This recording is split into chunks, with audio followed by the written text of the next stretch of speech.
Concernant cette histoire d'électricité, là hier j'ai fait une vidéo en parlant du prix spot qui était à 1 euro et que en fait ce qui se passe c'est que nous on continue de payer le prix du mégawattheure qui est 1 euro en prix spot, à le payer plus de 21 euros ou je sais pas combien, ça dépend des fournisseurs.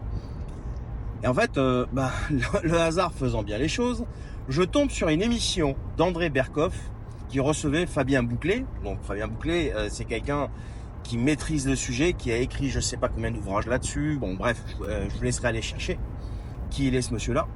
Et en fait, c'est compréhensible pourquoi on se fait déglinguer. C'est très simple, c'est mathématique. On produit notre électricité et on l'exporte. On l'exporte aux Allemands en partie, mais pour quasiment 0 euro. C'est-à-dire qu'on donne de l'électricité aux Allemands. Et étant donné qu'on a a priori un surplus de production avec l'éolien, etc., eh bien EDF a été obligé de fermer une centrale nucléaire. Vous vous rendez compte?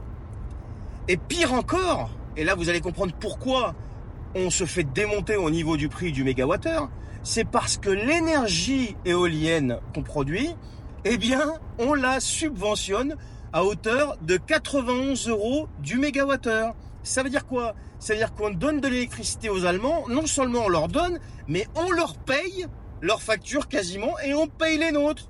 Donc maintenant tu commences à comprendre pourquoi on se fait démonter. On est dans une dinguerie, on est dans une folie furieuse. Si t'as pas compris, je vais résumer. On produit de l'électricité, l'Allemagne importe de l'électricité, pas que chez nous. Nous, on en exporte en Allemagne, mais pour quasiment 0 euro. Ça veut dire qu'on lui donne notre électricité quasiment. Et à côté de ça, on fait de l'éolien, mais on subventionne notre énergie éolienne. Tu sais, cette fameuse énergie soi-disant propre, à hauteur de 91 euros le mégawattheure. On est dirigé par je sais pas qui en fait. Je comprends maintenant pourquoi Sarkozy, il a retiré de la Constitution le crime de haute trahison. Parce que là, on est en plein dedans. Je sais pas ce que t'en penses, dis-le moi en commentaire. Partage cette vidéo, il faut que les gens le sachent. Il faut que les gens comprennent. Il faut que les gens pigent, que ça rentre là-dedans, qui sont dirigés par des types qui ne veulent pas leur bien.